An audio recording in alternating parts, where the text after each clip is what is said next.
अस्सलाम वालेकुम संगत, मां तव्हांजो पंहिंजो दोस्त माशूक बलोच। सब खां पहिरां पूरी सिंध खे कल्चर डे मुबारक हुजे। सकाफ़त पहिरीं त असां सकाफ़त खे उजागर जेको कयूं पिया था, दुनिया में शऊर जागरायूं था, त असांजे सिंध जो सकाफ़त आहे। सिंध जो सकाफ़त खे असां ज़ाहिर था कयूं, अजरक टोपी पायूं था, बिल्कुलु सुठी ॻाल्हि आहे, बहितरीनु ॻाल्हि आहे। पर असांजी सुहिणी सिंध इहा कॾहिं असांखे सेखारी आहे त असां माइनि खे पटका बदिराए विच रोड ते न चरायूं। असांजी सिंधी क़ौम, असांजे सिंध में रहण वारी हर क़ौम गैरतमंद क़ौम आहे। उहा क़ौम कॾहिं बि इहा बर्दाश्त कोन कंदी त असांजूं नियाणियूं विच रोड ते पटका ॿधी, मर्दनि जूं पगूं ॿधी डांस कनि।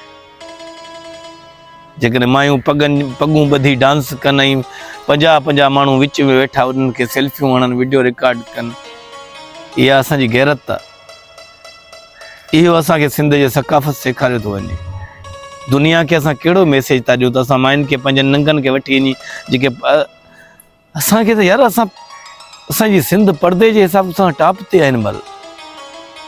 हमेशह असांजी सिंध में जेको सो परदो ऐं गैरत जे हिसाब किताब सां मिसाल थिया आहिनि, पर इहे सकाफ़त जे नाले ते विच रोड ते पगूं माइनि खे बदिराए करे उन्हनि खे डांसूं था करायूं, नचरायूं। पोइ मायूं पगूं ॿधनि, भला असां पोइ पोती पायूं, असां चूड़ियूं पाए भला घुमूं फिरूं।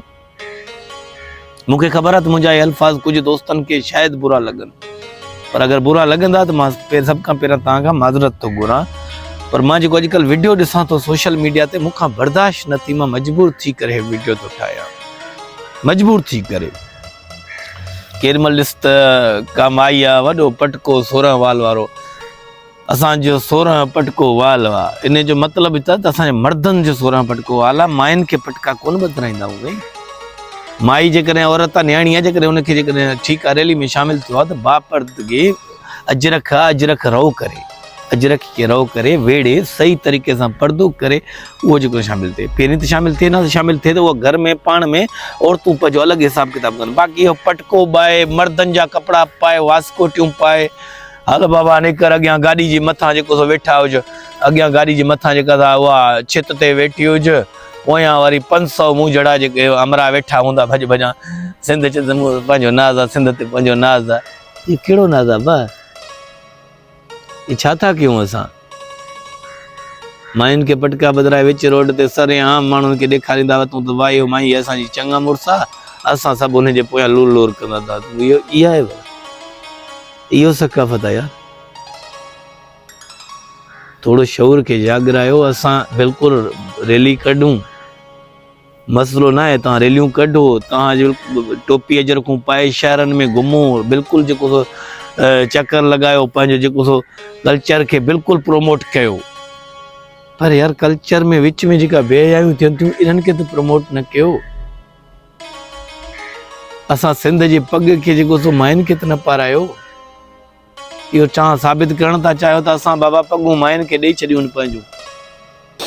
तो मां हिकिड़ी रिक्वेस्ट थो कयां सभिनीनि दोस्तनि खे, सभु सिंध वासियुनि खे, त यार इहो जेको अॼुकल्ह असां सोशल मीडिया ते ॾिसूं पिया था ऐं वीडियो ॾिसूं पिया था त मायूं पटको ॿधी मर्दनि जे विच में डांस थियूं कनि, ख़ुदा खे मञो असांजी सिंध इहा कॾहिं असांखे न आहे सेखारी, वल्ला असांखे न सेखारियईं कॾहिं बि। इहो असां पंहिंजी बेहयाई पाण था ॾेखारियूं यार। इहो रस्म ख़तमु कयो, इहो रवाजु ख़तमु कयो। मर्द आयो, मर्द थी पटको ॿधो, मर्द थी अजरक वेड़ियो, मर्द थी टोपियूं पाए, बाक़ाइदे ईअं कुहाड़ियूं कुल्हे ते रखी घुमे फिरो। असां नाज़ कंदासीं, ख़ुशियूं कंदासीं, ऐं शींहं वञनि था, जवान जा पुट वञनि था। पर जेकॾहिं मायूं यार पटको ॿधे कंदियूं त असांखे शर्म थो अचे। अलाह असां मर्दनि जो पटको मायूं ॿधंदियूं त पोइ असांखे पोती पाइणी पवंदी, ॿियो कुझु हाल कोन्हे। तो रिक्वेस्ट आहे यार, ख़ुदा खे मञो, इहो प्रमोट करण खे ख़तमु कयो, पंहिंजे सिंध जो सकाफ़त सही तरीक़े सां मल्हायो ऐं इन जो बाइकाट कयो। जेके मायूं पटको ॿधंदियूं न, इन्हनि जो बाइकाट कयो। चओ बाबा जेकॾहिं अचनि थियूं मायूं अचनि थियूं, उनखे चओ बाबा तव्हां पटको ॿधणु छॾियो, तव्हां जेको अजरक आहे, असांजी अजरक आहे, उहा अजरक तव्हां वेड़ियो सही तरीक़े सां। जेके नियाणियूं वेड़नि थियूं सही तरीक़े सां अजरक वेड़ियो, पर्दो कयो। असांजूं भेणियूं हो, असांजो इज़त हो, तव्हां अॻियां थियो, असां सां शामिल थियो, लख इज़त तव्हांजे लाइ। बाक़ी इहा सिस्टम ख़तमु कयो जेको सभु कुझु आहे। ऐं अगरि मुंहिंजो वीडियो तव्हांखे कंहिं बि दोस्त खे बुरो लॻो हुजे त मां माज़रत थो कयां। मौला ख़ुशि रखंदो, हमेशह आबाद। Love U.